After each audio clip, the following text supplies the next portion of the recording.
Hello friends, कैसे हैं आप लोग। आशा करते हैं आप लोग अच्छे होंगे।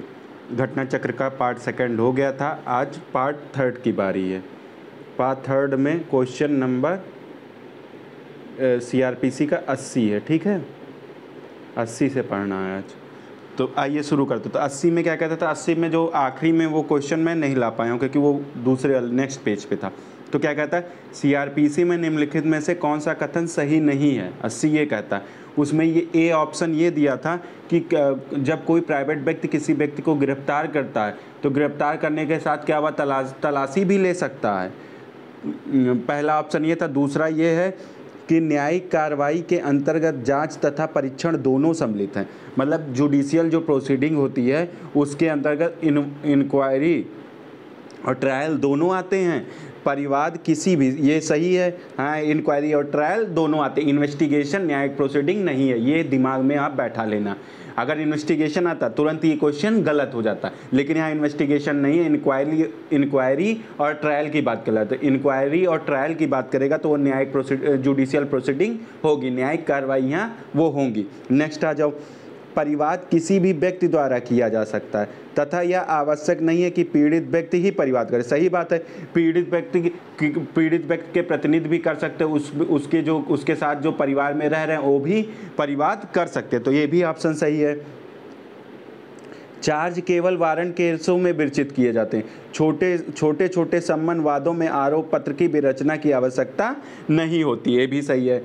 चार्ज किस में वो विरचित किए जाते हैं, वारंट मामले में। याद कर लेना, चार्ज किस में विरचित किए जाते हैं। चार्ज किस में विरचित मतलब फ्रेम करना, बनाना। चार्ज को बनाया किस में जाता है, वारंट। विरचित मतलब फ्रेम करना होता, ठीक है।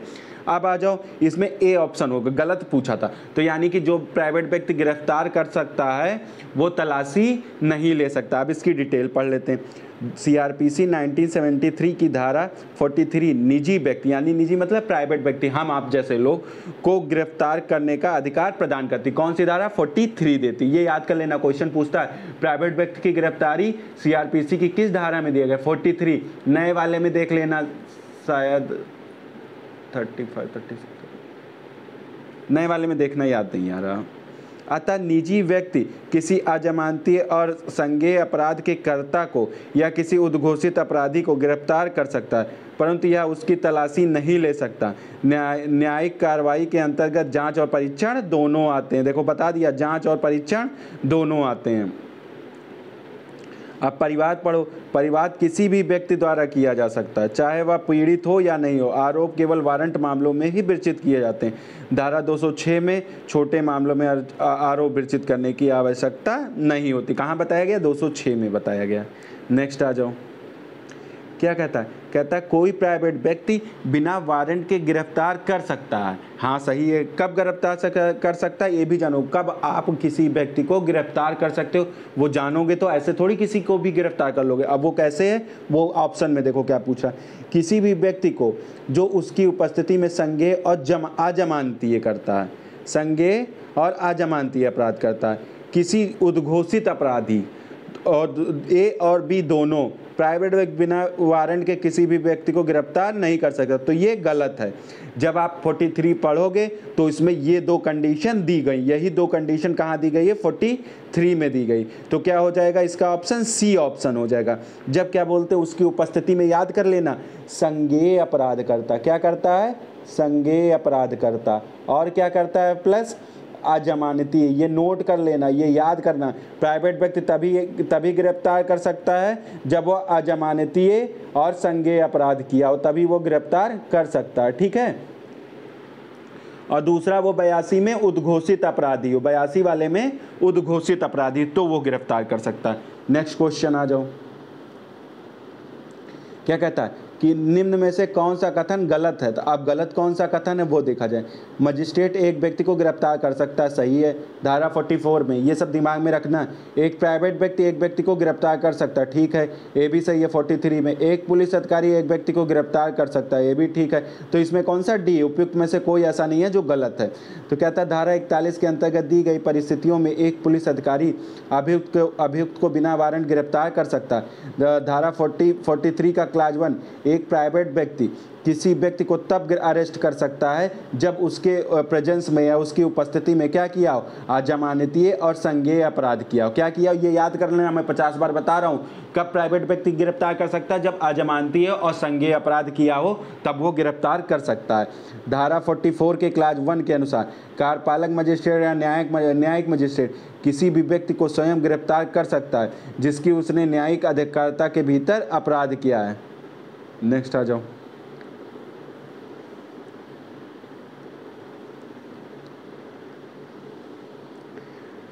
एक मजिस्ट्रेट अपनी स्थानीय अधिकारिता के भीतर जब सुबह टहलने जाता है तो उसके सामने क्या होता है, मर्डर हो जाता है, कत्ल हो जाता है।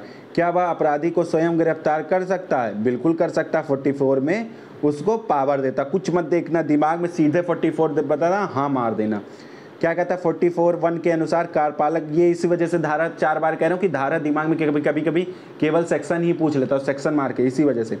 किसी व्यक्ति को स्वयं गिरफ्तार कर सकता है या किसी व्यक्ति को उसके गिरफ्तार करने का आदेश दे सकता है जिसने उसकी न्यायिक अधिकारिता के अंतर्गत अपराध किया है।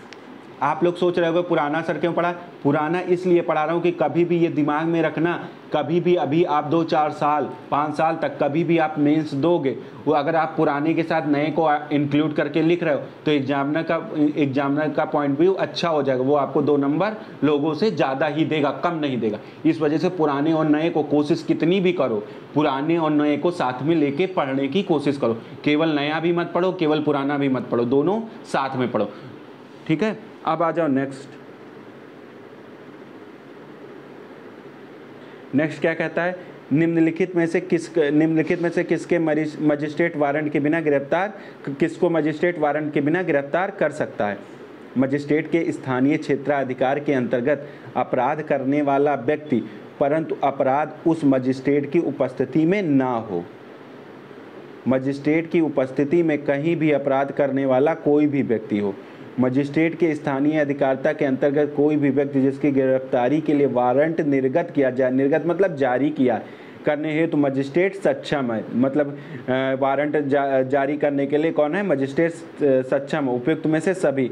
तो इसमें कौन हो जाएगा बिना वारंट? सी ऑप्शन हो जाएगा। अब इसका डिटेल पढ़ लो। क्या कहता है? कहता है CRPC 1973 की धारा 44(2) के अनुसार कोई कार्यपालक मजिस्ट्रेट, न्यायिक मजिस्ट्रेट किसी भी समय स्थानीय अथवा स्थानीय क्षेत्राधिकार के अंतर्गत किसी व्यक्ति को जिसकी गिरफ्तारी के लिए वह उस समय और उन परिस्थितियों में वारंट के निर्गत मतलब जारी करने हेतु सक्षम है को बिना वारंट गिरफ्तार कर सकता है। नेक्स्ट क्वेश्चन आ जाओ। क्या कहता है?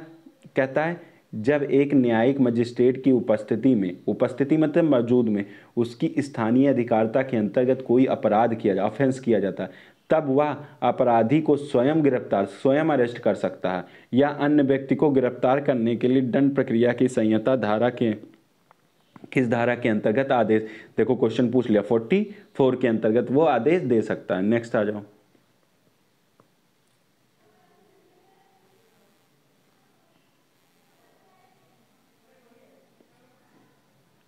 क्या कहता है? CRPC की कौन सी धारा सैन्य बलों के सदस्यों को गिरफ्तारी की सुरक्षा प्रदान करता है? तो कौन सी धारा करता है? 45। सीधे देख लेना, क्योंकि इसमें पुलिस बिना वारंट के गिरफ्तार कर सकती है। इसमें गिरफ्तारी कैसे की जाती है, ठीक है, ये बताया गया। तो कौन सा हो जाएगा? 45 हो जाएगा। 45 में सशस्त्र बलों का गिरफ्तारी से सुरक्षा प्रदान की गई है। जो सेना के संबंधित जो सशस्त्र बल हैं उनको क्या सुरक्षा प्रदान की गई? तो कहता है धारा 45 सशस्त्र बलों के सदस्यों की गिरफ्तारी का संरक्षण मतलब बचाव करता है, गिरफ्तारी से बचाव करने का उपबंध का प्रावधान करता है। इस धारा के अनुसार केंद्र सरकार की सहमति के बिना संघ के सशस्त्र बलों का कोई भी सदस्य अपने पदीय कर्तव्यों का निर्वहन करने के द्वारा अपनी की जाने के लिए तात्पर्य किसी बल के लिए गिरफ्तार नहीं किया जाएगा। राज्य सरकार अधिसूचना द्वारा क्या दे सकती, डायरेक्शन दे सकती कि बल के ऐसे वर्ग या प्रवर्ग के सदस्यों को जिन्होंने लोक व्यवस्था बनाए रखने का कार्यभार सौंपा गया उपबंध लागू होंगे और केंद्र सरकार के पद तथा स्थानीय राज्य सरकार समझा जाएगा। नेक्स्ट क्वेश्चन आ जाओ। मजिस्ट्रेट द्वारा गिरफ्तारी कहाँ दिया गया? कौन सा सम्मिलित? ये सम्मिलित नहीं है, ठीक है। ए सम्मिलित नहीं है। पुलिस अधिकारी बिना वारंट के सही है। गिरफ्तारी कैसे की जाएगी, सही है। प्राइवेट व्यक्ति की गिरफ्तारी सही है, तो कौन सा हो जाएगा, यही ए ऑप्शन हो जाएगा। 45 में सशस्त्र बलों की गिरफ्तारी से संरक्षण का प्रावधान किया गया। नेक्स्ट क्वेश्चन आ जाओ। सीआरपीसी 1973 की निम्न धाराओं में से कौन सी धारा किसी पुरुष पुलिस अधिकारी को महिला की गिरफ्तारी के समय उसके शरीर को छूने से मना करती? ये खूब इंपॉर्टेंट है, ये जितनी बार पढ़ लो बहुत इंपॉर्टेंट क्वेश्चन। 41 का क्लास 1 का परंतुक, 42 का क्लास 2 का परंतुक, 46 क्लास 1 का परंतुक, तो इसमें कौन सा हो जाएगा, 46। गिरफ्तारी कैसे की जाएगी उसी के परंतुक में बताया गया। 41 मत मार के आना, उसमें पुलिस बिना वारंट के कब गिरफ्तार कर सकता है ये बताया गया है। इसका डिटेल देख लो क्या कहता है। डिटेल कहता है कि दंड प्रक्रिया संहिता 46 के क्लास 1 के परंतुक के अनुसार जहां किसी स्त्री को गिरफ्तार किया जाता है वहां तब तक जब तक कि किसी परिस्थितियों से जिसके विपरीत उपदर्शित न हो गिरफ्तारी की मौखिक सूचना पर अभिरक्षा में उसके समर्पण कर देने या उपधारणा की जाएगी, और जब तक कि परिस्थितियों से में अन्यथा अपेक्षित न हो पुलिस अधिकारी महिला को ना हो तब तक पुलिस अधिकारी महिला को गिरफ्तार करने या उसके शरीर को नहीं छुएगा।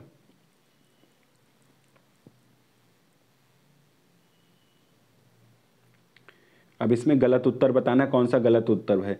यदि कोई व्यक्ति गिरफ्तार करने के प्रयास का बलात् मतलब बलपूर्वक क्या करता है, प्रतिरोध करता, मतलब रोकता है कि वो उसको गिरफ्तार, अपने बल का प्रयोग करता है कि पुलिस अधिकारी उसको गिरफ्तार ना कर सके, तब क्या कर सकता है, गिरफ्तारी करने के लिए आवश्यक सर्व साधनों का उपयोग में ला सकता। सही बात है।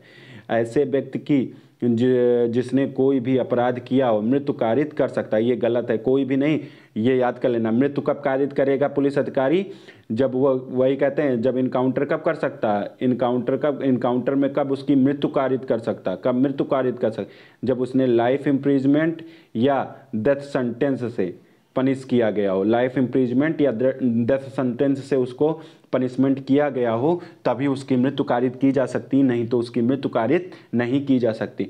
हत्या के अभियुक्त की मृत्यु कारित कर सकता है, ठीक बात है, सही है। हत्या की कोर्ट में ना आने वाले आपराधिक मानववध में अभियुक्त की मृत्यु कारित की जा सकती, सही बात है, क्योंकि उसमें आजीवन कारावास की सजा है। इसमें क्या कहता है, गिरफ्तार किए जाने के प्रयास का बलात् प्रतिरोध, मतलब आप ये प्रतिरोध कर रहा है, मतलब झगड़ रहा है पुलिस से कि आप मुझे गिरफ्तार मत करिए, बल का प्रयोग कर रहा है। तो कोई व्यक्ति जिसने कोई भी अपराध किया हो कि मृत्यु पुलिस अधिकारी का कारित नहीं कर सकता, किंतु यदि मृत्यु या आजीवन कारावास से दंडनीय अपराध का अभियुक्त अपनी गिरफ्तारी का बलात् प्रतिरोध करता तो पुलिस अधिकारी उसकी मृत्यु कारित कर सकता। 46 के क्लास 3 में, ये याद कर लेना, 46 के क्लास 3 में इनकाउंटर कर सकता। 46 इनकाउंटर की धारा कौन सी, 46 क्लास 3 है, ये याद कर लेना। 46 का क्लास 3 है इनकाउंटर की धारा, हमेशा दिमाग में बैठा लेना, इनकाउंटर है 46 का क्लास 3। असाधारण परिस्थितियों के सिवाय कोई भी स्त्री सूर्यास्त के पश्चात या सूर्योदय से पूर्व, मतलब रात में, ऐसे एक अंदाजा, रात में गिरफ्तार नहीं की जा सकेगी। और जहां ऐसी गिरफ्तारी का असाधारण परिस्थितियों में विद्यमान हुआ महिला पुलिस अधिकारी निम्न की पूर्व अनुज्ञा से ही करेगी। अगर मान लो रात में किसी महिला को गिरफ्तार करना जरूरी ही हो जाता है तो क्या करेगा, महिला अधिकारी गिरफ्तार करेगी, और वो किससे अनुज्ञा प्राप्त करेगी, डीएम से करेगी, पुलिस अधीक्षक से करेगी, प्रथम श्रेणी के न्यायिक मजिस्ट्रेट से करेगी, सत्र न्यायाधीश से, तो किससे, जेएम फर्स्ट क्लास से पहले परमिशन लेके आएगी, जेएम फर्स्ट से परमिशन लेके आएगी, तब वह किसी महिला को गिरफ्तार कर पाएगी। किसको, जेएम फर्स्ट क्लास, प्रथम वर्ग न्यायिक मजिस्ट्रेट प्रथम वर्ग या प्रथम श्रेणी के न्यायिक मजिस्ट्रेट, याद कर लेना। ये संशोधन कब, 2005 में, ये भी संशोधन याद कर लेना 2005 में, कब, 2005 में, ये याद कर लेना 2005 में, कब है, 2005 में। असाधारण परिस्थितियों के सिवाय किसी भी स्त्री को सूर्यास्त के पश्चात या सूर्योदय के पूर्व गिरफ्तार नहीं किया जाएगा, तथा जहां उसकी असाधारण परिस्थितियां विद्यमान हो महिला पुलिस अधिकारी द्वारा लिखित में रिपोर्ट करने की तथा स्थानीय अधिकारिता वाले प्रथम श्रेणी के न्यायिक मजिस्ट्रेट की पूर्व अनुज्ञा प्राप्त करके उस स्त्री की गिरफ्तारी की जा सकती है। उच्चतम न्यायालय ने निम्न केस के अधीनस्थ न्यायिक अधिकारियों की गिरफ्तारी के संबंध में दिशा निर्देश निर्गत किए हैं। तो दिशा निर्देश निर्गत किए हैं तो किस में किए गए हैं? उच्चतम न्यायालय ने निम्न किस केस में क्या कहा गया? सबऑर्डिनेट जो जुडिशियल ऑफिसर हैं, जुडिशियल ऑफिसर हैं, उनकी गिरफ्तारी के संबंध में दिशा निर्देश दिया गया है। ठीक है, क्या किस केस में दिया गया है कि जुडिशियल मजिस्ट्रेट को गिरफ्तार नहीं किया जा सकता? दिल्ली जुडिशियल सर्विस एसोसिएशन बनाम दिल्ली एडमिनिस्ट्रेशन राज्य, सिटीजन फार्म डेमोक्रेटिक बनाम असम राज्य, दिल्ली जुडिशियल सर्विस बनाम गुजरात राज्य। यही पकड़ लेना, people human for human rights बनाम भारत संघ। तो दिल्ली जुडिशियल फ्रॉम गुजरात राज्य वाला एक केस याद कर लेना। इसमें क्या था जानते हो? इसमें क्या बोलते हैं, एक जज महोदय थे जो जुडिशरी में पुलिस को बार बार परेशान करते थे। पुलिस ने क्या किया, मतलब उनकी बेल खारिज कर दे, उनको बुलाए न्यायालय में, उनको बहुत हड़काते थे, मतलब भला। तो एक बार पुलिस अधिकारी ने उनको थाने में बुला लिया और कहा कि आप आके थाने की जांच कर लीजिए, यहाँ रिपोर्ट इंक्वायरी हुई है, इसकी आप आके जांच कर लीजिए। जब वो थाने में आए तो उनको क्या किया गया? उनको शराब पिलाई गई, शराब पिला के उनको क्या किया गया? गिरफ्तार। और जबकि गुजरात में लीकर बैन था, इस वजह से उन्हें गिरफ्तार कर लिया गया। तो उनकी ये गिरफ्तारी हाई कोर्ट ने कहा कि ये अवैध गिरफ्तारी है। ठीक है, इसी वजह से ये आया कि न्यायिक अधिकारियों को आप ऐसे गिरफ्तार नहीं कर सकते। इसीलिए उनका दिशा निर्देश किस केस में? दिल्ली जुडिशियल। अब दिल्ली जुडिशियल यहाँ भी दिया बनाम दिल्ली एडमिनिस्ट्रेटर ने। ये गुजरात के जज थे तो गुजरात ही राज्य होगा। ठीक है, गुजरात राज्य, क्योंकि पुलिस राज्य के अंतर्गत आती है, तो गुजरात राज्य के खिलाफ ये केस गया था। ठीक है, तो गुजरात राज्य से याद कर लेना, ये मत मार के आना पहला। नेक्स्ट क्वेश्चन आ जाओ।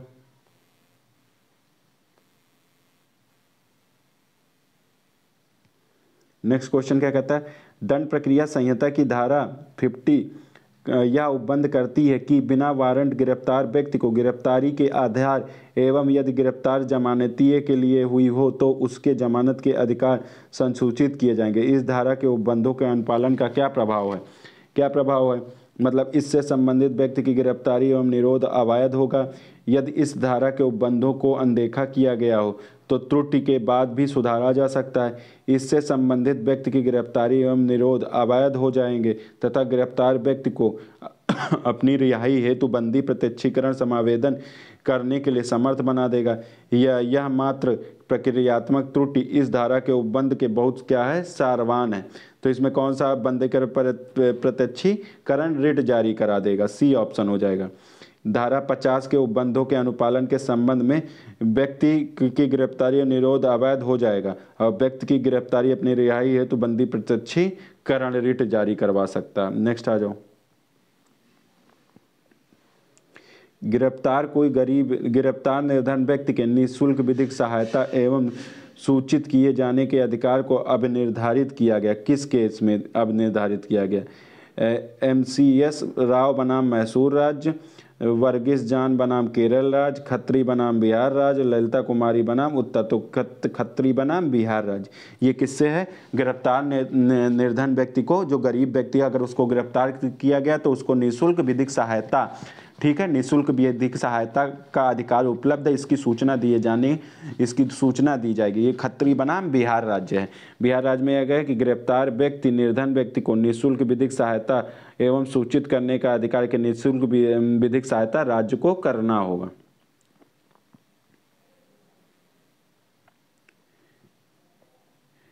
किसी बलात्संग आरोपी को किसी प्रार्थना या घटना स्थल से 16 किलोमीटर की दूरी की परिधि से बाहर चिकित्सीय परीक्षण हेतु भेजा जाता है तो क्या होगा? पीड़ित पिता माता अथवा पीड़िता या निकटतम परिजन,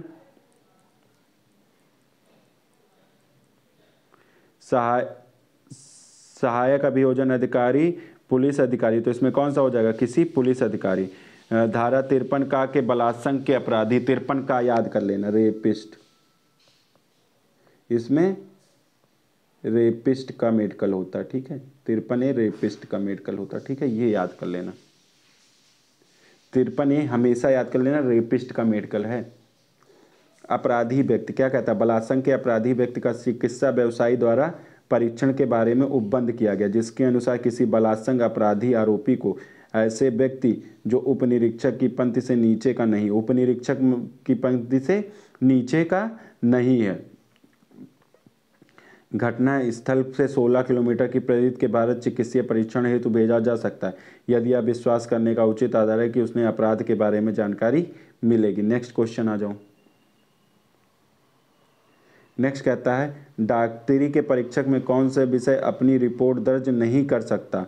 उस व्यक्ति का नाम जिसने अपराधी को लाया था, अपराधी के शरीर पर क्षत स्थान के चिन्ह, डीएनए का परीक्षण की आवश्यकता है, आरोपी का पहचान चिन्ह, आरोपी का पहचान चिन्ह।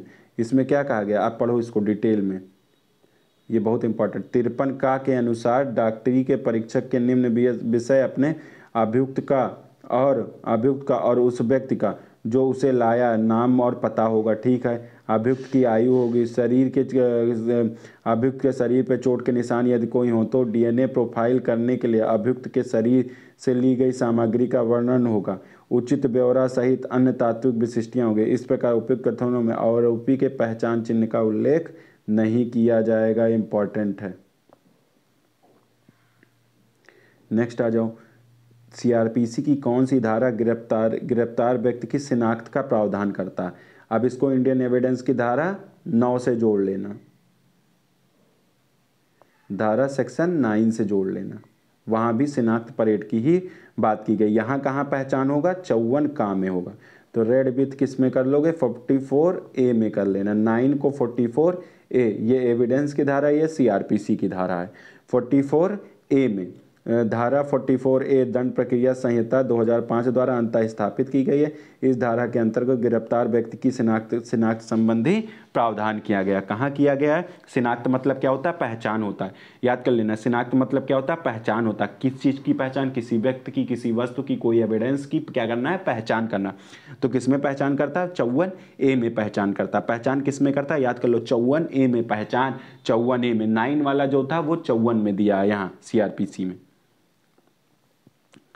अब नेक्स्ट आ जाओ।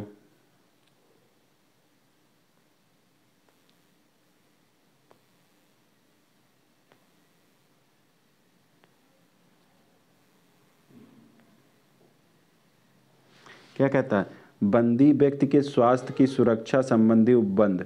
बंदी व्यक्ति की जो बंदी है किस धारा में दिया गया, याद करो। तो 50A में दिया है कि 53A में रेपिस्ट का मैंने बता ही दिया था। 55A में दिया है कि 60A में दिया, तो किस में दिया, 55A में दिया है, 55A में दिया है। 50A में क्या दिया है, गिरफ्तार करने वाले व्यक्ति की क्या बोलते हैं, गिरफ्तारी आदि के बारे में नामित व्यक्ति को जानकारी देना। मतलब जिसको गिरफ्तार किया गया नामित व्यक्ति को 50A में क्या दिया जाएगा, जानकारी दी जाएगी। फिर बलात्संग के अपराधी व्यक्ति की चिकित्सा व्यवस्था द्वारा, मतलब रेपिस्ट की एग्जामिनेशन कहाँ होता है, 53A में होता है। ये सब इंपॉर्टेंट एक जगह लिख के ऐसे चिपका लो तो याद रहेगा दिन भर, नहीं तो बहुत कन्फ्यूजिंग होगा।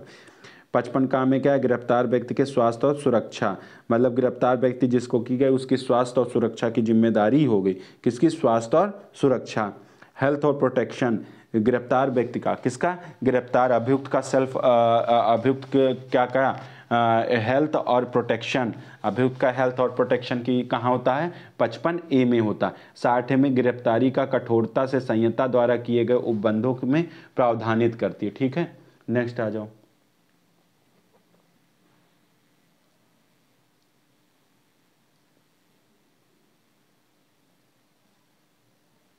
नेक्स्ट क्वेश्चन क्या हो जाएगा, गिरफ्तार व्यक्ति की क्या होती है, गिरफ्तार व्यक्ति की डॉक्टरी की जांच दंड प्रक्रिया की किस धारा के अंतर्गत प्रावधान किया गया। 53A में किया गया है, 54 में किया गया है, 55 में किया गया है, 64 में किया गया। तो किस में किया गया है, 54 में किया गया है। गिरफ्तार व्यक्ति का 54 में, रेपिस्ट का 53A में, ये याद कर लेना, ठीक है। 50 बार रटा रहा हूँ कि ये क्वेश्चन आए तो गलत ना हो। धारा 54A गिरफ्तार व्यक्ति की डॉक्टरी के जांच का प्रावधान करती है। इस धारा को 2008 में संशोधित किया तथा यह धारा राज्य के लिए बाध्यकारी प्रावधान करती है। इसके अनुसार गिरफ्तार किए गए व्यक्ति की गिरफ्तारी के तुरंत बाद केंद्र या राज्य सरकार सेवा में चिकित्सा अधिकारी या रजिस्ट्रीकृत चिकित्सा व्यवसायी द्वारा परीक्षण करवाए जाएंगे। किसी महिला की गिरफ्तारी की दशा में चिकित्सा परीक्षण महिला चिकित्सा अधिकारी या रजिस्ट्रीकृत महिला चिकित्सा व्यवसायी द्वारा किया जाएगा। नेक्स्ट क्वेश्चन आ जाओ। ये सब लिख के चिपका लेना, जो ये है एक जगह लिख के चिपका लेना, बहुत काम आएगा। ये इसी से क्वेश्चन गलत होते हैं। दंड प्रक्रिया संहिता की किस धारा के अधीन गिरफ्तार व्यक्ति की गिरफ्तारी के तुरंत बाद सरकारी स्वास्थ्य अधिकारी द्वारा परीक्षण किया जाएगा? तो किसमें किया जाएगा? साधारण परीक्षण, जनरल एग्जामिनेशन कहाँ दिया? 54 में। गिरफ्तार व्यक्ति की गिरफ्तारी के तुरंत बाद सरकारी स्वास्थ्य द्वारा, मतलब जैसे गिरफ्तार करोगे तो जनरली मेडिकल कहाँ होता है? जनरली मेडिकल कहाँ होता है?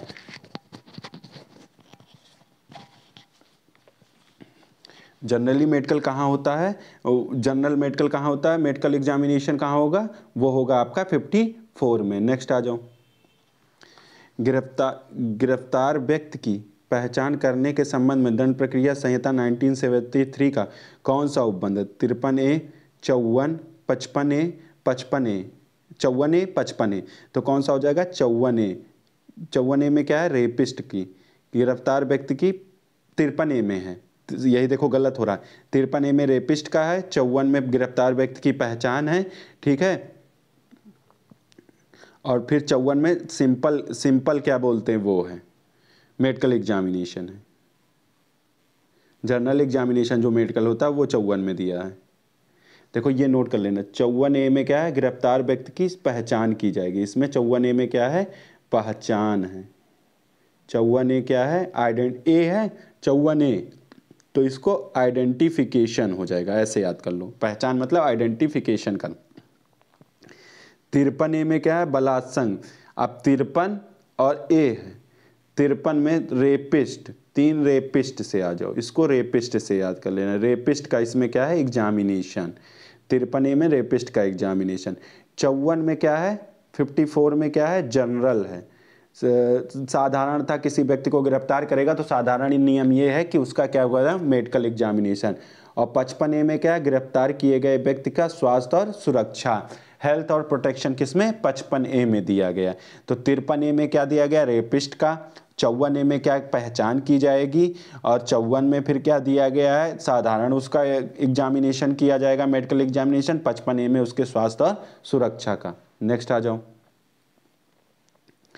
53A कहता है, 55A कहता है कि अभियुक्त व्यक्ति की अभिरक्षा में रखने वाले व्यक्ति का यह कर्तव्य होगा कि अभियुक्त के स्वास्थ्य एवं सुरक्षा की देखभाल कहाँ अंतः स्थापित किया गया। देखो ये क्वेश्चन सब पूछ रहा है, तो 53 से लेके ये 55 तक ये सारी धाराएं एक जगह लिख के चिपका लेना, बहुत एक क्वेश्चन जरूर एग्जाम में मिलेगा।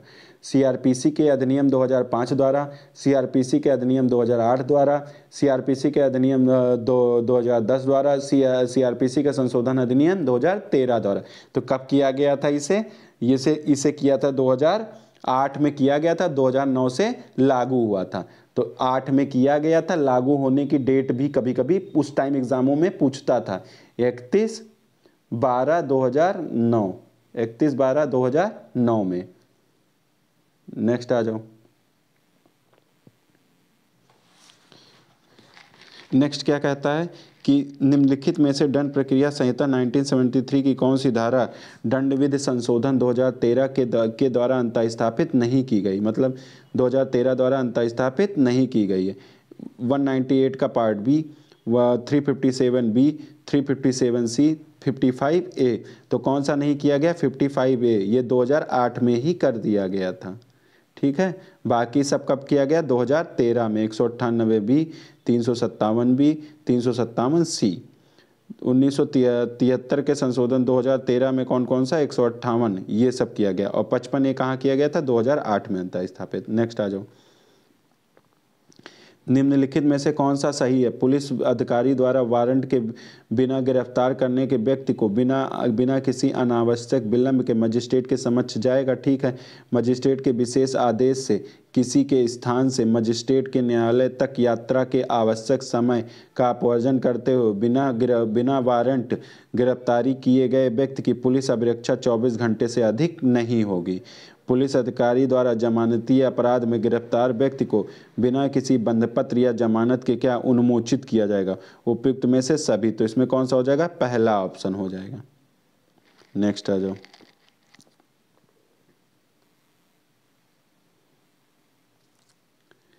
कहता है दंड प्रक्रिया संहिता की धारा 56 के अनुसार वारंट के बिना गिरफ्तार करने वाले पुलिस अधिकारी अनावश्यक विलंब के बिना और जमानत के संबंध में उस व्यक्ति को जो गिरफ्तार किया गया उस मामले में अधिकारिता रखने वाले मजिस्ट्रेट के समक्ष ले जाया जाएगा। फिर आ जाओ सेकंड में, बिना वारंट के गिरफ्तार करने के बाद मजिस्ट्रेट के आदेश के बिना पुलिस अधिकारी द्वारा गिरफ्तार किए गए व्यक्ति को अभिरक्षा में रखने की अवधि कितना है? पुलिस अभिरक्षा में कितने दिन, कितने घंटे? 24 घंटे रख सकता है, याद रखना। ये कहाँ दिया गया है? 57 में दिया गया, 57 में। बिना वारंट के गिरफ्तार व्यक्ति को मजिस्ट्रेट के विशेष आदेश के बिना पुलिस अधिकारी अभिरक्षा में निरुद्ध 24 घंटे से अधिक नहीं होगी, किंतु इस निरुद्ध काल को गणना गिरफ्तारी के स्थान से मजिस्ट्रेट के न्यायालय तक या गिरफ्तार व्यक्ति को ले जाने में की गई यात्रा के समय की गणना नहीं की जाएगी। कहाँ बताया गया? 57 में बताया गया। नेक्स्ट क्वेश्चन आ जाओ।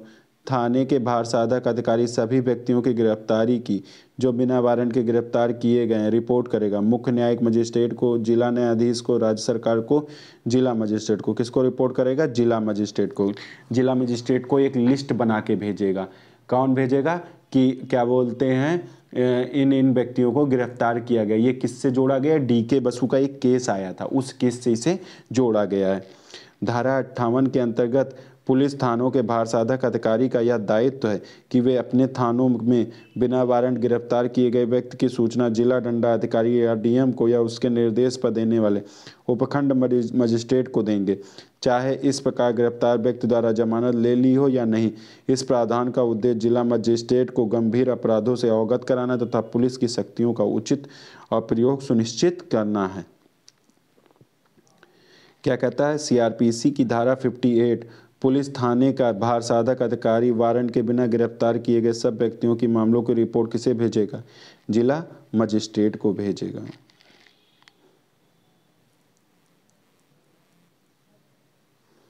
फिर कहता है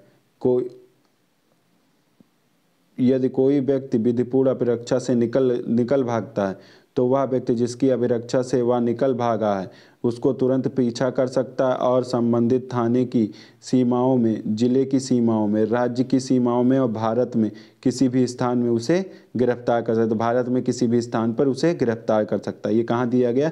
60(1) के अनुसार यदि कोई व्यक्ति किसी विधिपूर्ण अभिरक्षा से निकल भागता, तो किस में दिया गया? 60 के क्लास 1 में। ये सब याद कर लो, रटो। भागता, निकल भागता है तो उसको अभिरक्षा में रखने वाले व्यक्ति का उसका तुरंत पीछा कर सकता है और भारत में किसी भी स्थान पर उसकी गिरफ्तारी कर सकता है। नेक्स्ट आ जाओ। नेक्स्ट क्या कहता है? किसी अन्य विधि भारतीय दंड संहिता को छोड़ के अंतर्गत अपराध यदि 3 वर्ष या इससे अधिक हो किंतु 7 वर्ष से अनधिक कारावास से दंडनीय, तब यह संज्ञेय और अजमानतीय होगा। यह असंज्ञेय और जमानतीय, संज्ञेय और जमानतीय, असंज्ञेय और अजमानतीय। यह संज्ञेय और अजमानतीय पहले बताया था। प्रथम अनुसूची के द्वितीय भाग 2 के अनुसार यदि किसी विधि में भारतीय दंड संहिता को छोड़कर अधीन दंडनीय अपराध यदि 3 वर्ष और उससे अधिक है किंतु 7 वर्ष से अनधिक के कारावास से दंडनीय, तो अपराध संज्ञेय और कौन सा होगा? जमानतीय होगा। अब नेक्स्ट आ जाओ। नेक्स्ट क्या कहता है? निम्नलिखित कथनों का विचार कीजिए। अवैध गिरफ्तारी के विचार को दूषित नहीं करती। एक संस्वीकृति अवैध गिरफ्तारी से अभिविद्यमान नहीं हो जाती। केवल एक व्यक्ति को पुलिस थाने में रखना या उसके गमनागमन को पुलिस थाने की प्रसीमा के भीतर ही प्रतिबंधित करना गिरफ्तारी की कोटि में आता है। गिरफ्तारी हथकड़ी लगाकर करना आवश्यक नहीं है, यह मात्र मौखिक उद्घोषणा से भी हो सकती। तो इसका सभी ऑप्शन सही है। 46 में दिया है। फिर आ जाओ, अब आपका आ जाओ नेक्स्ट चैप्टर। ये आपको पढ़ना 61 से 153 घटना चक्र में। क्या कहता है? अब कहता है कि न्यायालय द्वारा दंड प्रक्रिया संहिता 1973 के अधीन किए गए सम्मन होना चाहिए। कैसा होना चाहिए? लिखित रूप में होना चाहिए, 2 प्रतियों में होना चाहिए, A-B दोनों होना चाहिए। लिखित रूप में 2 प्रतियों में और उस न्यायालय के पीठासीन अधिकारी द्वारा हस्ताक्षरित और उस न्यायालय की मुद्रा लिखी होनी चाहिए। तो क्या होना चाहिए? लिखित रूप में। ये देखो, ये सही है। ठीक है। ये कहाँ प्रावधान दिया गया? 61 में। 61 के अनुसार न्यायालय द्वारा इस संहिता के अधीन जारी किए गए प्रत्येक सम्मन लिखित रूप में और 2 प्रतियों में उस न्यायालय के पीठासीन अधिकारी द्वारा या अन्य अधिकारी द्वारा जिसे उच्चतम न्यायालय द्वारा समय समय पर निर्देश हस्ताक्षरित होगा और उस पर उस न्यायालय की मुद्रा लगेगी। सम्मन की तामील किस प्रकार की जाती है? पुलिस अधिकारी द्वारा, न्यायालय के किसी अधिकारी द्वारा, किसी अन्य प्राधिकृत लोक सेवक द्वारा, इनमें से किसी के भी द्वारा। तो किसी के भी द्वारा सम्मन की तामील की जा सकती है। ठीक है। धारा 62 के अनुसार प्रत्येक सम्मन की तामील पुलिस अधिकारी द्वारा या न्यायालय के अधिकारी द्वारा या अन्य लोक सेवक द्वारा की जाएगी। यदि संभव हो तो सम्मन की तामील उस सम्मन की 2 प्रतियों में से एक का परिधान या निवेदन न करके व्यक्तिगत रूप से की जाएगी। नेक्स्ट क्वेश्चन आ जाओ। जल्दी जल्दी थोड़ा कर रहा हूँ क्योंकि वीडियो लंबी हो जाती है। दंड प्रक्रिया की किस धारा के अंतर्गत सम्मन की तामील संबंधित व्यक्ति के परिवार के उसके साथ रहने वाले किसी वयस्क पुरुष सदस्य के पास सम्मन को छोड़कर की जा सकती है? धारा 62 में, धारा 63 में, धारा 64 में, धारा 65 में। धारा 64 में। अगर मैं डिटेल में पढ़ाने लगूँ ना तो बहुत टाइम लग जाएगा और ये पूरा नहीं होगा। तो डिटेल में पढ़ना होगा तो मैं क्लास जब पढ़ाऊँगा तो वहाँ डिटेल में सारी चीज़ें बता दूंगा। यहाँ अब डिटेल में भी बताना, पढ़ाना भी, दोनों बड़ा मुश्किल हो जा रहा है, बहुत लंबी हो जा रही है वीडियो। ठीक है। तो मैं क्वेश्चन पढ़ता चला जा रहा हूँ। ठीक है। इसको आप जितनी बार सुनोगे वो याद हो जाएगा। ठीक है। चलो, दंड प्रक्रिया 1973 की धारा 64 में यह प्रावधान है कि सम्मन की तामील संबंधित व्यक्ति के परिवार के उस सदस्य के साथ रहने वाले किसी भी वयस्क पुरुष सदस्य के पास सम्मन को छोड़कर की जा सकती है। जबकि धारा 62 में सम्मन की तामील करने के ढंग के बारे में, धारा 63 में निगमित निकायों और सोसाइटियों पर सम्मन की तामील बताएगा। धारा 65 में जब धारा 62, 63, 64 में उपबंधित रूप से तामील ना हो सके तब तामील की प्रक्रिया का प्रावधान है। नेक्स्ट आ जाओ।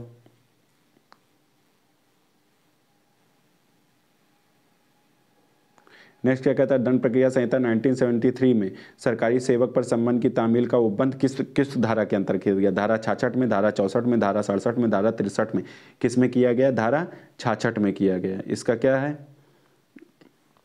दंड प्रक्रिया संहिता 1973 की धारा 66 में सरकारी सेवक सम्मन की तामील का उपबंध किया गया, जिसके अनुसार जहां सम्मन किया गया व्यक्ति की सेवा में जहां वह सम्मन करने वाला न्यायालय सामान्यतः ऐसा सम्मन 2 प्रतियों में उस कार्यालय के प्रधान सेवक को भेजेगा जिसमें वह व्यक्ति सेवक और तब वह प्रधान है। धारा 62 में यह उपबंध प्रकार से सम्मन की तामील कराएगा और उस धारा द्वारा अपेक्षित पृष्ठांकन सहित उस पर अपने हस्ताक्षर करके उसे न्यायालय में लौटा देगा। ऐसा हस्ताक्षर सम्मन की तामील का साक्ष्य होगा। नेक्स्ट क्वेश्चन आ जाओ।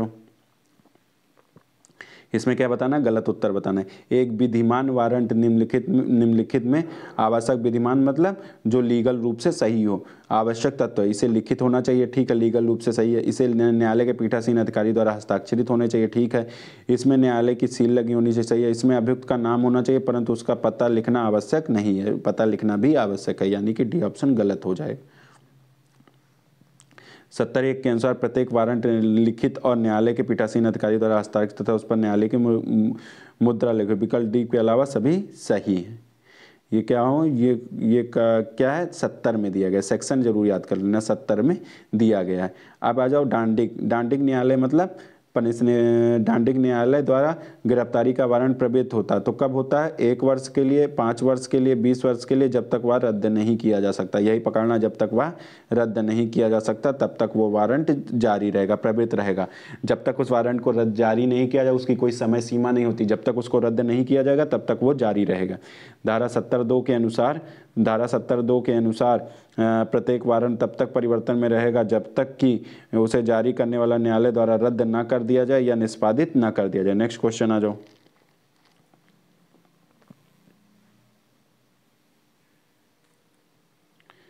क्या कहता है? जब कोई अदालत किसी संदिग्ध व्यक्ति को गिरफ्तार करने के लिए वारंट जारी करता तो उसे क्या सुनिश्चित करना चाहिए?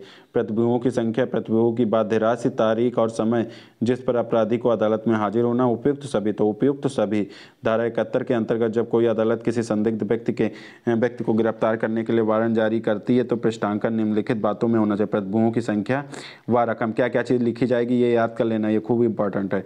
व रकम जिसके लिए क्रमशः प्रतिभूत और वह व्यक्ति जिसको गिरफ्तारी के लिए वारंट जारी किया गया आबद्ध होना चाहिए। वह समय जब न्यायालय के समक्ष उसे हाजिर होना है। नेक्स्ट क्वेश्चन आ जाओ। दंड प्रक्रिया संहिता 1973 में पुलिस अभिरक्षा में पुलिस अभिरक्षा में मतलब पुलिस कस्टडी में अधिकृत करने के लिए अभियुक्त को मजिस्ट्रेट के समक्ष प्रस्तुत करना होगा। व्यक्तिगत रूप से अधिवक्ता के माध्यम से एक आवेदन द्वारा जिस पर अभियुक्त के हस्ताक्षर किए हैं प्रस्तुत करना होगा। नज़दीकी तो उसको व्यक्तिगत पर्सनल प्रेजेंट होना चाहिए, याद कर लेना, पर्सनल होगा, पर्सनल प्रेजेंट होगा न्यायालय के कोर्ट के सामने, वो प्रेजेंट रूप से आएगा, ठीक है, कोर्ट के सामने, याद कर लेना, बहुत इंपॉर्टेंट है, तभी वो कस्टडी में देगा, नहीं तो नहीं देगा। धारा से 167 रिमांड, 167 याद कर लेना, रिमांड की धारा है, ठीक है, रिमांड इसी के धारा के तहत मांगा जाता है। 167 रिमांड की धारा है, ठीक है। जब कभी कोई व्यक्ति गिरफ्तार किया गया है और अभिरक्षा में निरुद्ध है और अन्वेषण 157 द्वारा नियत 24 घंटे के अंदर पूरा नहीं किया जा सकता, तब पुलिस थाने का बाल साधक अधिकारी अन्वेषण करने वाले पुलिस अधिकारी या अभियुक्त व्यक्ति को पुलिस की अधिकृत करने के लिए व्यक्तिगत रूप से निकटतम न्यायिक मजिस्ट्रेट के पास भेजेगा।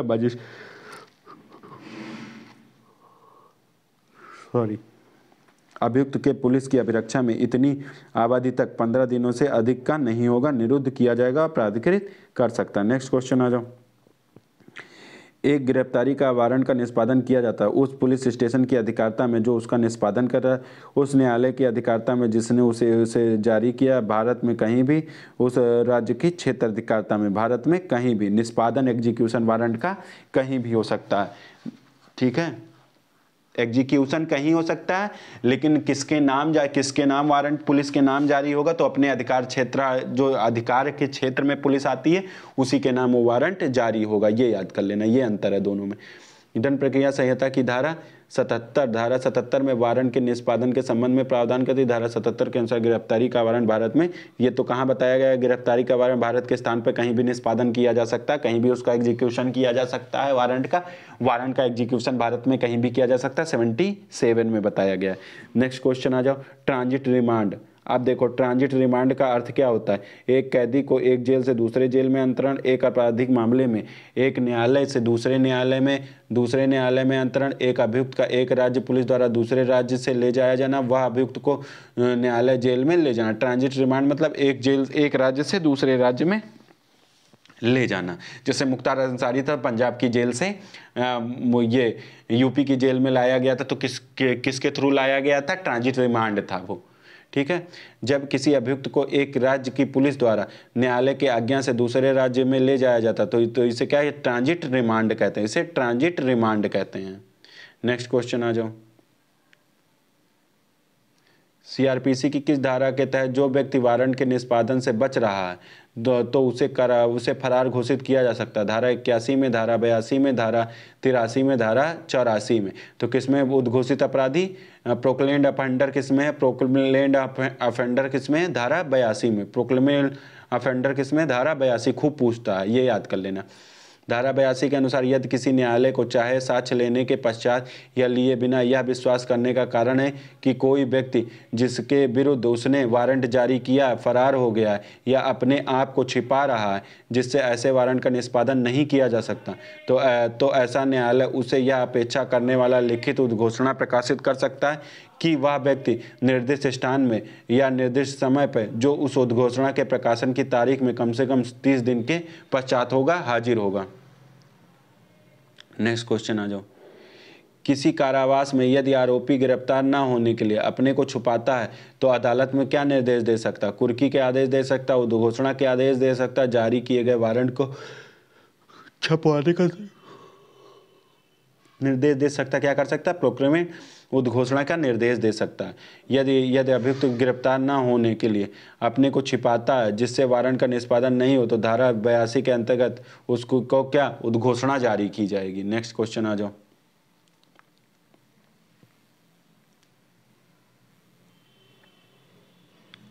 नेक्स्ट क्वेश्चन क्या कहता है कि फरार दंड प्रक्रिया संहिता में फरार व्यक्ति के लिए उद्घोषणा संपत्ति की कुर्की की प्रक्रिया की गई है 61 से 69 तक, 70 से 81 तक, 82 से 86 तक, 87 से 90 तक, तो 82 से 86 तक, 61 से 69 तक सम्मन का, ये याद कर लेना, सम्मन का, और 70 से 81 तक गिरफ्तारी का वारंट, 70 से 81 तक गिरफ्तारी, 82 से 86 तक उद्घोषणा और कुर्की, 87 से 90 तक क्या आदेशिकाओं संबंधी अन्य नियम। मतलब वारंट आदेशिका में क्या आता है, वारंट भी आता है, सम्मन भी आता है और उद्घोषणा और कुर्की भी आती है। तो उसके संबंध में अन्य नियम 87 से 90 में दिया, 61 से 69 तक सम्मन दिया, 61 से 69 तक सम्मन दिया है, 70 से 81 तक वारंट मामले दिए गए। वारंट गिरफ्तारी का वारंट कैसे जारी होगा, तब 82 से 86 तक उद्घोषणा और कुर्की और 87 से 90 तक आदेश का संबंधी प्रावधान दिए गए, नियम दिया गया।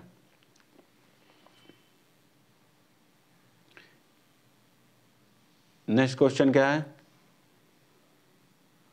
हाँ नेक्स्ट क्वेश्चन है, एक गिरफ्तार व्यक्ति का वारंट तथा दंड प्रक्रिया की धारा 82 के अंतर्गत फरार व्यक्ति के लिए उद्घोषणा एक साथ जारी की गई है। बाद में धारा 83 के अधीन कुर्की का एक परमार्थिक आदेश को निर्गत कर दिया, जारी कर दिया, मतलब कुर्की का आदेश भी जारी कर दिया।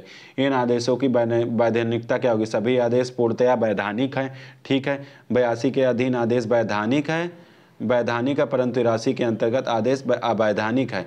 82 के अधीन आदेश अवैधानिक है तथा अनुचित है, जिससे कुर्की का प्रमाणिक आदेश भी दूषित हो जाता है। तो इसका कौन सा ऑप्शन हो जाएगा, सी ऑप्शन हो जाएगा।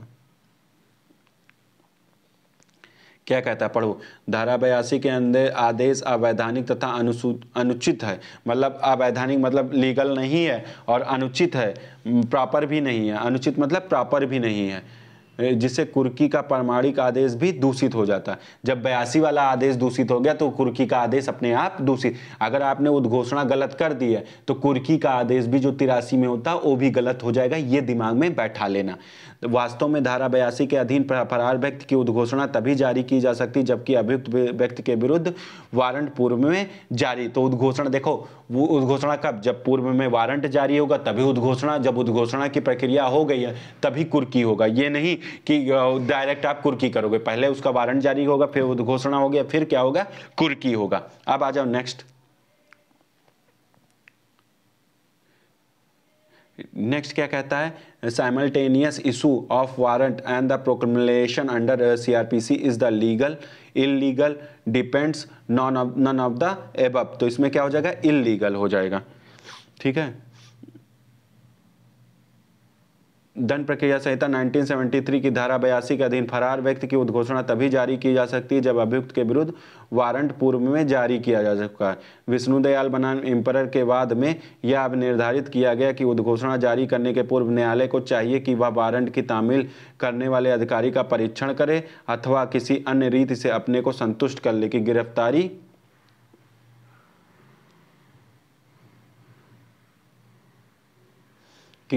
का वारंट जारी किया जा चुका और अभियुक्त फरार हो गया या अपने को छिपा रहा या वारंट का निष्पादन नहीं होने दे रहा है। इस धारा में शब्दावली अज्ञापक है। उद्घोषणा जब तक जारी नहीं की जा सकती जब तक कि गिरफ्तारी का वारंट जारी नहीं कर दिया जाता। धारा 82 के अधीन वारंट और उद्घोषणा एक साथ जारी करना अवैधानिक और अनुचित है। नेक्स्ट क्वेश्चन आ जाओ।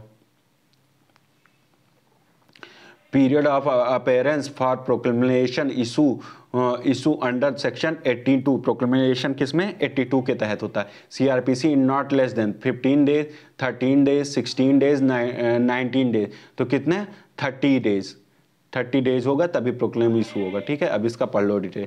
82(1) के अनुसार यदि किसी न्यायालय को चाहे वह साक्ष्य लेने के लिए या बिना यह विश्वास करने का कारण है कि कोई भी व्यक्ति जिसके विरुद्ध उसने वारंट जारी किया फरार हो गया या अपने को छिपा रहा है या जिसने ऐसे वारंट का निष्पादन नहीं किया जा सकता, तो ऐसे न्यायालय उससे अपेक्षा करने वाली लिखित उद्घोषणा प्रकाशित कर सकता है यदि वह व्यक्ति निर्दिष्ट स्थान पर और निर्दिष्ट समय पर जो उस उद्घोषणा के प्रकाशन की तारीख से कम 30 दिन के पश्चात का होगा हाजिर हो। नेक्स्ट क्वेश्चन आ जाओ। दंड प्रक्रिया की धारा 82 के अंतर्गत उद्घोषणा उस व्यक्ति के विरुद्ध जारी की जा सकती है जिसके विरुद्ध वारंट जारी हुआ है। अतः उद्घोषणा जारी की जा सकती है आरोपी अपराधी के, एक प्रतिभू के, एक साक्षी के, उपयुक्त सभी, तो उपयुक्त सभी के। नेक्स्ट आ जाओ, इसका डिटेल पढ़ लेते हैं। दंड प्रक्रिया संहिता 1973 की धारा 82 के तहत आरोपी, अपराधी, साक्षी और प्रतिभू के विरुद्ध उद्घोषणा जारी की जा सकती जिसके विरुद्ध वारंट जारी हुआ है। संहिता की धारा 73 अभियुक्त तथा 87 किसी भी व्यक्ति के विरुद्ध वारंट जारी करने का न्यायालय को सशक्त करती है। नेक्स्ट क्वेश्चन आ जाओ। दंड प्रक्रिया संहिता की धारा 82 के अंतर्गत उद्घोषणा ऐसे किसी व्यक्ति के विरुद्ध जारी की जा सकती है जिसके विरुद्ध वारंट जारी किया गया। अतः उद्घोषणा किसके विरुद्ध जारी किया? एक अभियुक्त, अपराधी, एक प्रतिभूक, एक साक्षी, एक उपयुक्त, सभी। तो उद्घोषणा सभी, चाहे वो अभियुक्त हो, चाहे वो प्रतिभूति श्योरिटी हो, चाहे वो एक साक्षी हो, सभी को का प्रोक्रिमिनेट ऑफेंडर घोषित किया जा सकता है, उद्घोषित अपराधी घोषित किया जा सकता है।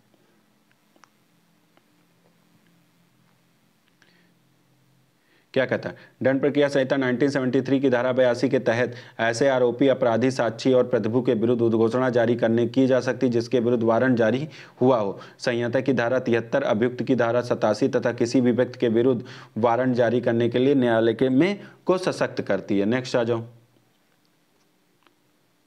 दंड प्रक्रिया संहिता की किस धारा के अंतर्गत फरार व्यक्ति की संपत्ति कुर्की का आदेश उद्घोषणा जारी किए जाने के पश्चात किसी भी समय दिया जा सकता है? तो 82 में कि 83 में कि 84 में कि 85 में? तो 84 में कि 83 में कुर्की का आदेश, कुर्की का आदेश 83 में, 82 में उद्घोषणा है। ठीक है। 83 के अनुसार उद्घोषणा जारी करने वाला न्यायालय लेखबद्ध किए जाने वाले कारणों से उद्घोषणा जारी करने के पश्चात किसी भी समय उद्घोषित व्यक्ति की जंगम या स्थावर संपत्ति या दोनों प्रकार की संपत्ति का कुर्की का आदेश दे सकता है। इंपॉर्टेंट है, पढ़ लेना। नेक्स्ट क्वेश्चन आ जाओ। कहता है दंड प्रक्रिया संहिता 1973 की धारा 83 के अंतर्गत न्यायालय भगोड़े व्यक्ति की संपत्ति कुर्की करने का आदेश दे सकता है उद्घोषणा के पश्चात के प्रकाशन के पश्चात, उद्घोषणा के प्रकाशन के पूर्व, उद्घोषणा के साथ साथ और उद्घोषणा के पश्चात है उद्घोषणा के साथ साथ। अब देखो ये इंपॉर्टेंट है। 82 में उसने उद्घोषणा की, उसी के साथ वो 83 का कुर्की भी जारी कर सकता है, लेकिन उसको उद्घोषित करना होगा, या उसके बाद कर सकता है, या दोनों साथ में। 82 का भी ऑर्डर साथ में पास कर दे और धारा 83 का, 82 और 83 साथ में भी पास कर सकता है, और 82 पहले पास कर दे तब 83 पास कर दे, ये भी हो सकता है। तो ये याद कर लेना। यानी कि उद्घोषणा जारी होगा, उसके साथ कुर्की का आदेश भी दे सकता है, उद्घोषणा जारी होने के बाद कुर्की का आदेश, दोनों हो सकता है। ठीक है। अब आ जाओ, इसका डिटेल पढ़ लेते हैं। धारा 83 धारा 82 के अधीन जारी उद्घोषणा करने वाला न्यायालय ऐसे कारणों को लेखबद्ध किए जाएंगे। उद्घोषणा जारी किए जाने के पश्चात किसी भी समय उद्घोषित अपराधी को जंगम तथा स्थावर या दोनों प्रकार की किसी भी संपत्ति की कुर्की का आदेश दे सकता है, परंतु यदि उद्घोषणा जारी करते समय न्यायालय में शपथ पत्र द्वारा या अन्यथा यह समाधान हो जाता है कि वह व्यक्ति जिसके संबंध में उद्घोषणा निकाली जानी है का अपनी समस्त संपत्ति या उसके किसी भी भाग का व्ययन करने वाला है, अथवा अपनी समस्त संपत्ति या उसके किसी भाग को उस न्यायालय के स्थानीय अधिकारता को हटाने वाला, तो वह उद्घोषणा जारी करने के साथ साथ कुर्की का आदेश दे सकता है। नेक्स्ट क्वेश्चन आ जाओ। जब वारंट भी लागू नहीं किया जा सकता तब अदालत कर सकती है। 82 और 83 और 84, 82 और 83, 81 और 82, 80 और 81। तो अभी 82 और 83 बताया हूं। जब वारंट लागू नहीं हुआ तब उद्घोषणा और कुर्की नहीं होगी, ये बताया था मैं आपको शुरू में ही। नेक्स्ट आ जाओ।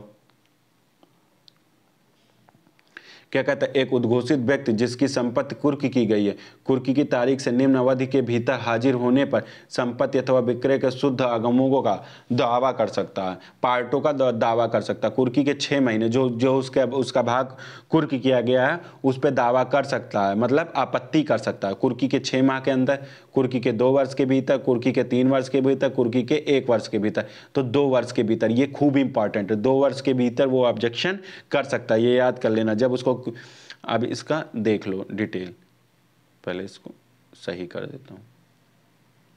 क्या कहता है? दंड प्रक्रिया संहिता की धारा 83 के खंड क्लास 3 के अनुसार यदि कुर्की की तारीख के 2 वर्ष के अंदर कोई व्यक्ति जिसकी संपत्ति उपधारा 2 के अधीन राज्य सरकार के व्यवधाधीन है या रही हो, तो इस न्यायालय के समझ जिसके आदेश से वह संपत्ति कुर्क की गई थी, या उस न्यायालय के समझ जिसके ऐसे न्यायालय अधीनस्थ स्वेच्छा से हाजिर हो सकता है या पकड़ कर लाया जा सकता है और उस न्यायालय को समाधानप्रद रूप से यह साबित कर देता है कि वह वारंट के निष्पादन से बचने के प्रयोजन से फरार नहीं हुआ था, नहीं छिपा था, कि या उद्घोषणा की ऐसे सूचना नहीं मिली थी जिससे वह उसे विनिर्दिष्ट समय के अंदर हाजिर हो सकता है, तो ऐसी संपत्ति का या यदि वह विक्रय कर दिया गया तो विक्रय के शुद्ध आगमों का या यदि उसका केवल कुछ भाग ही विक्रय किया गया तो ऐसे विक्रयों के शुद्ध आगमों को तथा अवशिष्ट संपत्ति या कुर्की के परिणाम स्वरूप उपगत सब खर्चों को उसमें चुका कर उसे परिधान कर दिया जाएगा। नेक्स्ट आ जाओ। नेक्स्ट क्या कहता है, दंड प्रक्रिया की धारा के तहत कौन सा अधिकतम अवधि जिसमें कुर्की के बारे में दावे और आपत्ति दायर करना आवश्यक? 6 महीने, 60 दिन, 1 वर्ष, 3 वर्ष। तो आपत्ति और दावे 6 माह में, और ये क्या था, सॉरी गलत मैंने बता दिया, आपत्ति 6 माह में है और ये क्या कहता था कि कुर्क की गई, सॉरी यहाँ गलत हो गया था, कुर्क की गई कुर्की की तारीख से निम्न अवधि के भीतर हाजिर होने पर संपत्ति अथवा विक्रय पर दावा कर सकता है कि वापस कर दिया जाए। 2 साल के अंदर वो अपनी संपत्ति पे दावा कर सकता है और 6 माह के अंतर्गत आपत्ति कर सकता है कि वो उसकी संपत्ति को गलत तरीके से कुर्क किया गया। ये दोनों में अंतर है, 6 माह और 2 साल। 2 साल में तुम अपनी संपत्ति वापस करने के लिए आवेदन कर सकते हो, 6 माह में आपत्ति का आवेदन कर सकते हो कि मेरी संपत्ति को गलत तरीके से कुर्क किया गया है। अब इसका डिटेल पढ़ लेते हैं। डिटेल क्या कहता है, संहिता की धारा 84 यह कहती है कि धारा 83 के अधीन फरार व्यक्ति की संपत्ति कुर्की के संबंध में उद्घोषित व्यक्ति से निम्न कोई व्यक्ति इस धारा पर उस संपत्ति में वह हित रखता कि कोई दावा या आपत्ति कुर्की की तारीख से 6 माह के भीतर कर सकेगा तथा ऐसे दावे या संपत्ति की जांच की जाएगी और उसे पूर्णतः या भागता मंजूर या नामंजूर किया जा सकता। दावे या आपत्तिकर्ता की मृत्यु अनुज्ञात की अवधि के अंदर हो जाने पर उसका विधिक प्रतिनिधित्व दावे या आपत्ति को चालू रख सकता है। नेक्स्ट आ जाओ। दंड प्रक्रिया 1973 की निम्न में से किस धारा के अंतर्गत उन दस्तावेजों को प्रस्तुत करने के लिए जिनके कब्जे में वे हैं सम्मन जारी कर सकता है? जिसके कब्जे में है, कब्जे में है तो सम्मन किस में जारी करेगा कि भैया तुम दस्तावेज लेके आओ, 95 में कि 90 में कि 94 में कि 91 में, तो 91 में। ये याद कर लेना, दस्तावेज पेश करने के लिए जिसके कब्जे में है सम्मन जारी करता। 91 में जो सम्मन जारी होता है वो क्या होता है, डॉक्यूमेंट को पेश करने के लिए, और वो डॉक्यूमेंट जिसके कब्जे में हो उसको, तो ये कहाँ दिया गया है, 91 में दिया गया है। अब इसका डिटेल पढ़ लो।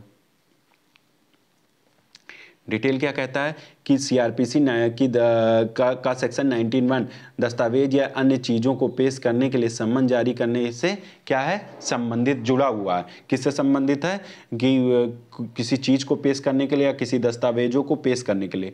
इस धारा में न्यायालय सम्मन जारी करता है और पुलिस थाने का भार साधक अधिकारी लिखित आदेश द्वारा दस्तावेज को प्रस्तुत करने को कह सकता है। नेक्स्ट आ जाओ। दंड प्रक्रिया संहिता 1973 की धारा 91 लागू नहीं होती। परिवादी पर साक्षी को, अभियुक्त को, एक व्यक्ति को जो ना परिवादी है, ना अभियुक्त, ना साक्षी, अभियुक्त को लागू नहीं होगा। अभियुक्त को लागू नहीं होगा, क्यों नहीं होगा, पढ़ो। दंड प्रक्रिया 91 दस्तावेज या अन्य चीज़ों को पेश करने से सम्मन जारी करने का उपबंध। सम्मन ऐसे व्यक्ति को इस धारा के अधीन जारी जिसके कब्जे में या व्यक्ति में ऐसे दस्तावेज या चीज़ हो जो स्पष्ट है कि ऐसा व्यक्ति परिवादी, साक्षी या कोई अन्य व्यक्ति हो सकता है, किंतु अभियुक्त को धारा 91 लागू नहीं होती। अभियुक्त पे धारा 91 लागू नहीं होती, अपवाद है। अभियुक्त पे सम्मन जारी नहीं किया जा सकता कि कोई दस्तावेज या कोई चीज़ आप पेश करो। अब आ जाओ डाक तार प्राधिकारी, ये खूब इंपॉर्टेंट, मोस्ट इंपॉर्टेंट, खूब पूछता। डाक तार प्राधिकारी घर की तलाशी का वारंट कौन जारी कर सकता है? जिला मजिस्ट्रेट या मुख्य न्यायिक मजिस्ट्रेट, सक्षम क्षेत्राधिकार का कोई भी दीवानी न्यायालय, सक्षम क्षेत्राधिकार का कोई भी राजस्व न्यायालय, केवल उच्च न्यायालय। तो कौन सा, डीएम और सीजेएम, डीएम और सीजेएम, डीएम और सीजेएम, मुख्य न्यायिक मजिस्ट्रेट क्या कर सकता है, डाक तार प्राधिकारी घर की तलाशी का वारंट जारी कर सकता है। जिला मजिस्ट्रेट, अरे धारा 92 के अधीन जिला मजिस्ट्रेट तथा मुख्य न्यायिक मजिस्ट्रेट दोनों ही डाक तार प्राधिकारी की अपेक्षा डीएम भी कर सकता है और सीजीएम भी कर सकता है। ये याद कर लेना, ठीक है, ये याद कर लेना, इम्पोर्टेंट है, ठीक है। पार्सल या अन्य चीज़ों की तलाशी के लिए वारंट जारी कर सकता है। पार्सल 91 में दस्तावेज के लिए है, 92 में पार्सल या जो चीज़ डाकखाने में है वो 92, डाकखाना 92 है, ऐसे याद कर लो। डाकखाने में कोई चीज़ है और अगर उसको हमको पाना है, वो मेरे साक्ष्य के रूप में अगर हमें यूज करना है, तो उसको सम्मन कहाँ, धारा 92 में हम इशू कराएंगे। अब आ जाओ नेक्स्ट क्वेश्चन पे। नेक्स्ट क्वेश्चन क्या कहता है, जहां न्यायालय को यह ज्ञात नहीं है कि कोई दस्तावेज या चीज किसी व्यक्ति के कब्जे में है अथवा नहीं, तब क्या न्यायालय तलाशी वारंट जारी कर सकता है? नहीं। जब यह ज्ञात हो कि अमुक चीजें कब्जे में है तभी। हाँ, व्यक्ति विशेष या स्थान विशेष का स्पष्ट उल्लेख हो तभी। तो इसमें क्या है, हाँ जारी कर सकता है। देखो, अगर नहीं भी पता है कि दस्तावेज किसके है तब भी वो तलाशी वारंट जारी करेगा। 93 के 1 खा, ये खूब इंपॉर्टेंट है, के अनुसार जहां न्यायालय को यह ज्ञात नहीं कि कोई दस्तावेज या चीज किस व्यक्ति के कब्जे में है अथवा नहीं, वहां न्यायालय तलाशी वारंट भी जारी। अब इस चीज का आप बचाव नहीं लोगे कि सर न्यायालय में ये नहीं कहा जा सकता कि क्या बोलते हैं, इसका एड्रेस ही नहीं पता, ये चीज कहाँ है, ये दस्तावेज किसके कब्जे में यही नहीं पता, तो तलाशी का वारंट तब भी जारी किया जा सकता है 93 खा में। नेक्स्ट क्वेश्चन आ जाओ।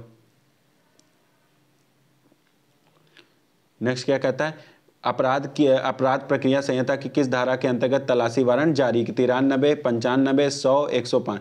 तो 93 के तहत तलाशी वारंट जारी किया जा सकता है। नेक्स्ट आ जाओ, दंड प्रक्रिया संहिता 93 के अंतर्गत तलाशी वारंट जारी किया जा सकता है, जबकि धारा 95 में कुछ प्रकाशनों को संप्रहित, 95 में क्या है, अगर प्रकाशन कोई गलत है, कोई चीज़ गलत तरीके से प्रकाशित की गई है होने की घोषणा करने और उसके तलाशी वारंट किसी प्रकाशनों में अगर है तो उसका। 100 में क्या है, बंद स्थान की तलाशी, ये खूब पूछता। 100 में बंद स्थान, 100 में बंद स्थान, ठीक है, बंद स्थान की तलाशी है। स्थान में भार साधक व्यक्ति द्वारा तलाशी लेगा। 105 में आदेशिका में व्यतिकारी व्यवस्था का प्रावधान है। नेक्स्ट आ जाओ, डाकतार घर की तलाशी का वारंट कौन जारी कर सकता? सक्षम क्षेत्राधिकार का कोई भी दीवानी न्यायालय, जिला मजिस्ट्रेट का मुख्य न्यायिक मजिस्ट्रेट, केवल उच्च न्यायालय, सक्षम क्षेत्राधिकार का कोई भी राजस्व न्यायालय। तो कौन भी, जिला मजिस्ट्रेट और सीजीएम, अभी पहले ही मैं बताया हूँ। ये कहाँ से, 93 में, 93 में है, डाक 93 में, 93 के 3 में, 93 याद कर लेना, जो गोला कर दिया याद कर लेना। any property which may be alleged or suspected to have been stolen cannot be seized by a police officer, cannot be seized by the police officer, can be sold by a police officer, can be appropriated by a police officer। तो इसमें क्या हो जाएगा, can by seize a police officer. इसका detail पढ़ लो क्या कहता है। कहता है दंड प्रक्रिया संहिता की धारा 94 के 1C में 94(1C) में कोई ऐसा संपत्ति जिस पर चुराई हुई होने का अभियोग है या चुराई हुई संपत्ति प्रतीत होती है तो पुलिस अधिकारी क्या करेगा, उसे जब्त कर लेगा। ये इंपॉर्टेंट है। पुलिस अधिकारी 94 में जब्ती करता है। जब्ती कहाँ है, किसी माल की जब्ती 94 में, जब्ती 94 में, याद कर लो। सरकार द्वारा इस दंड प्रक्रिया संहिता 95 के अंतर्गत पुस्तकों को संप्रहण करने की घोषणा को अपास्त करने का 95 में क्या है, अपास्त करने का प्रावधान है। किसमें, कौन करता है, उच्च न्यायालय के समक्ष। जब आवेदन कहाँ, हाई कोर्ट के समक्ष प्रस्तुत किया जाता है, 95 का ऑर्डर देता है। नेक्स्ट आ जाओ,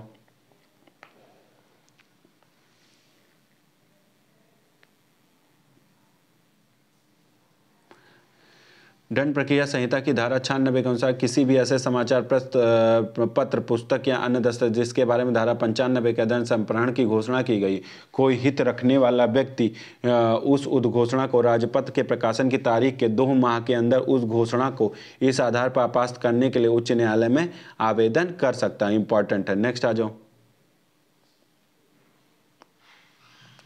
सीआरपीसी की धारा 95 के अधीन राज्य सरकार द्वारा एक पुस्तक को जब्त करने की घोषणा को अपास्त करने के लिए आवेदन उच्च न्यायालय में किया जाएगा। कोई पुस्तक छपी और उसे क्या, राज्य सरकार ने उस पर वो प्रतिबंध लगा दिया कि इसे जब्त कर लिया जाए, तो उच्च न्यायालय में आप आवेदन कर सकते हो कि सर जो राज्य सरकार ने आदेश दिया है जब्ती का उसको निरस्त किया जाए। किस धारा के तहत, 95 के तहत। दंड प्रक्रिया धारा 95 के अधीन संप्रहण की घोषणा निम्न में अपास्त की जा सकती है। तो इसका ऑप्शन क्या है, तलाशी वारंट जारी करने वाले मजिस्ट्रेट द्वारा, मुख्य न्यायिक मजिस्ट्रेट द्वारा, सेशन न्यायालय द्वारा, उच्च न्यायालय द्वारा। तो इसमें क्या है, उच्च न्यायालय के यहाँ आवेदन करना पड़ेगा। इसका डिटेल पढ़ लिया जाए। क्या कहता है, दंड प्रक्रिया धारा 96 किसी ऐसे समाचार पत्र या पुस्तक या अन्य दस्तावेज में जिसके बारे में 95 के अधीन संप्रहरण की घोषणा की गई है। 95 में क्या है, उसको जब्त करने की घोषणा की गई है। कोई हित रखने वाला व्यक्ति उस उद्घोषणा के राजपत्र में प्रकाशन की तारीख से, राजपत्र में सरकार ने प्रकाशन कर दिया तो उसके प्रकाशन के कितने 2 माह के भीतर, किसमें 2 माह के भीतर, 2 माह के अंदर उस उद्घोषणा को इस आधार पर अपास्त करने के लिए उच्च न्यायालय में आवेदन कर सकता है कि समाचार पत्र के उस अंक या उस पुस्तक अथवा दस्तावेज को जिसके बारे में घोषणा की गई है ऐसी कोई बात निर्दिष्ट नहीं है जो धारा 95 की उपधारा 1 में निर्दिष्ट किया है। तो 96 में वो करोगे। नेक्स्ट आ जाओ। यदि किसी ऐसे उच्च न्यायालय में या पीठ पर मात्र 2 ही न्यायाधीश हैं और 3 रिक्तियां हैं तो किसी अखबार की जब्ती को, किसी अपराध की जब्ती की को निरस्त करने के लिए प्रार्थना पत्र दिया जा सकता है। इसे तब तक नहीं सुना जाएगा जब तक एक अतिरिक्त न्यायाधीश की नियुक्ति नहीं हो जाती। उपलब्ध 2 न्यायाधीशों में से वरिष्ठ न्यायाधीश द्वारा सुना जाएगा। भारत के राष्ट्रपति द्वारा किसी अन्य उच्च न्यायालय को अंतरित किया जाएगा जहां 5 न्यायाधीश उपलब्ध हों। उच्च न्यायालय के 2 न्यायाधीशों द्वारा साथ में बैठकर सुना जाएगा। तो उच्च न्यायालय के 2 न्यायाधीशों के द्वारा साथ में बैठकर सुना जाएगा।